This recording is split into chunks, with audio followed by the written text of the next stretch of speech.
para pengembang media pembelajaran, semoga selalu semangat dalam mengembangkan media dan juga bahan ajar. Kami, bagian dari berbanjar.com, akan sharing mengenai bagaimana cara kita agar lebih mudah membuat sebuah media pembelajaran. Seperti pada video sebelumnya, agar kita lebih mudah membuat media pembelajaran, kita terlebih dahulu dapat merancang suatu dokumen yang dinamakan dengan GBPM atau Garis Besar Program Media.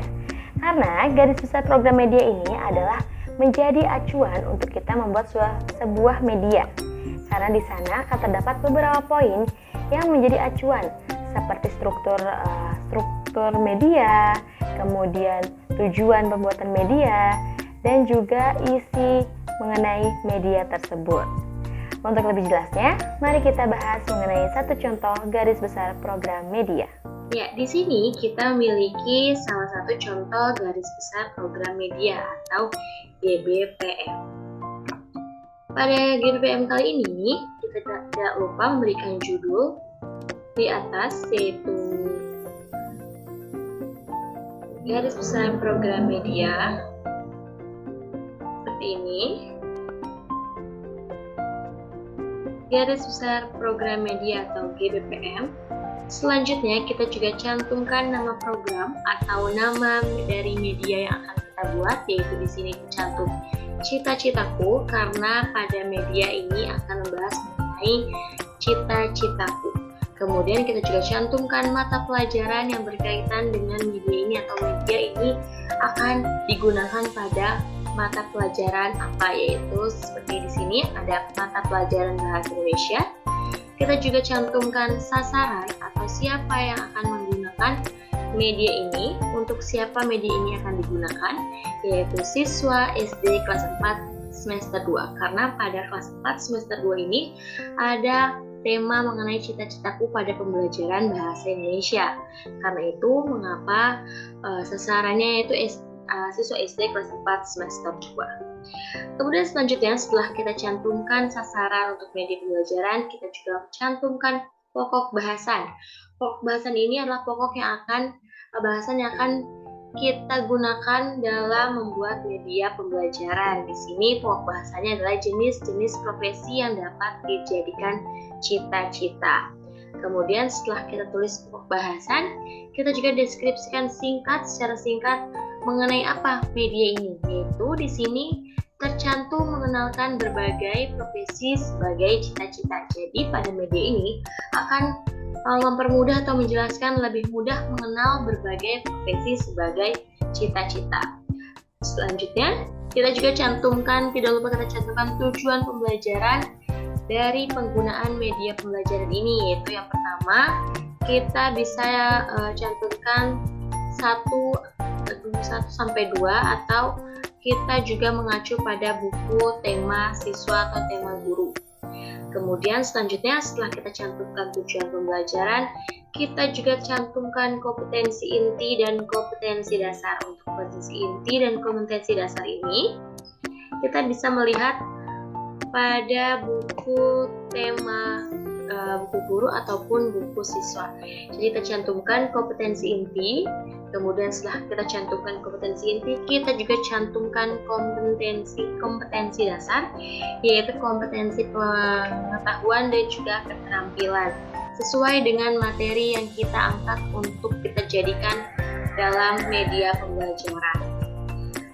Setelah kita mencantumkan kompetensi dasar dan kompetensi inti, kita juga cantumkan bentuk sajian media yang seperti apa yang akan kita buat. Contohnya, di sini bentuk sajiannya berupa media video. Kemudian, untuk bisa membuat media video, kita perlu membuat naskahnya terlebih dahulu, sehingga kita perlu mencantumkan juga siapa saja penyusun naskah yang akan dibuat dalam media pembelajaran tersebut. Setelah menuliskan atau mencantumkan penyusun naskah, kita juga mencantumkan siapa yang menjadi penelaah naskah. Penelaah naskah ini adalah meng-cross-check bagaimana naskah tersebut sudah sesuaikah dengan bahasa untuk anak siswa kelas 4 atau sudah sesuaikah dengan materi yang kita buat dan sudah sesuaikah media tersebut digunakan untuk materi bahasa Indonesia sesuai dengan mata pelajaran yang kita gunakan. Selanjutnya, kita juga akan membuat sebuah tabel yang berisi mengenai indikator, pokok materi, subpokok materi, format media, juga sumber rujukan. Ini adalah satu acuan kita untuk membuat sebuah media pembelajaran. Yang pertama, indikator ini berisi mengenai kompetensi dasar, baik pengetahuan dan juga keterampilan.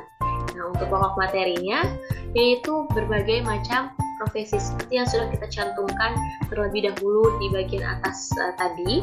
Kemudian untuk subpokok materi disesuaikan dengan apa yang kita ambil dari kompetensi dasar pengetahuan, yaitu mengidentifikasi berbagai macam profesi. Kita sesuaikan dengan subpokok materi yang ada pada pokok materi di buku siswa ataupun buku guru. Kemudian kita juga cantumkan format medianya seperti apa. Lalu kita juga cantumkan sumber rujukan yang kita ambil materinya untuk kita buat media pembelajarannya, yaitu di sini yang tercantum buku tematik terpadu tema 6 kelas 4 SD kurikulum 2013. Begitupun untuk yang indikator dari kompetensi keterampilan, kita pokok materi masih sama, berbagai macam profesi. Kemudian sub pokok materinya, karena di sini keterampilan menuliskan cita-cita pribadi, sehingga sub pokok materinya mengenai profesi sebagai cita-cita. Format medianya masih sama, dan sumber rujukannya juga karena masih sama mengambil satu sumber rujukan. Setelah kita membuat sebuah tabel ini, kita juga cantumkan di bawahnya, yaitu teks video atau naskah yang kita rancang. Yaitu terlebih dahulu kita tuliskan judul dari media ini, yaitu tadi judul program medianya Cita-Citaku. Kemudian selanjutnya di bawah judul kita akan menjelaskan secara singkat naskah atau isi dari media ini, yaitu yang pertama kita cantumkan pembukaan, karena pada media, karena ini adalah media video yang berupa ada audio, kita cantumkan secara singkat pembukaannya sesuai dengan yang akan kita gunakan pada media pembelajarannya, sehingga kita cantumkan pembukaannya seperti apa yang akan kita sampaikan pada media pembelajaran yang akan kita buat. Kemudian setelah kita menuliskan pembukaan, lalu kita masuk ke inti materi dalam media pembelajaran, yaitu di sini karena tadi mengenai cita-citaku atau profesi yang menjadi cita-cita, sehingga kita tuliskan di sini berbagai cita-cita yang akan kita bahas pada media video kita. Di sini ada polisi, guru, chef, dokter, pemadam kebakaran, arsitek, dan juga yang lainnya. Setelah masuk ke inti, kita cantumkan juga penutup dari media pembelajarannya, yaitu ini penutupnya sudah ada tercantum bagaimana penutup video tersebut. Jadi ini berisi mengenai naskah videonya, seperti itu. Mungkin sampai di sini penjelasan mengenai GBPM, garis besar program media, sehingga setelah kita merancang garis besar program media ini, kita akan jadi lebih mudah karena kita sudah mempunyai acuan bagaimana struktur dari media pembelajaran yang akan kita buat. Semangat para pengembang media dan juga bahan ajar, jangan pernah berhenti untuk tingkatkan kualitas dan selalu berbagi. Terima kasih dan sampai jumpa.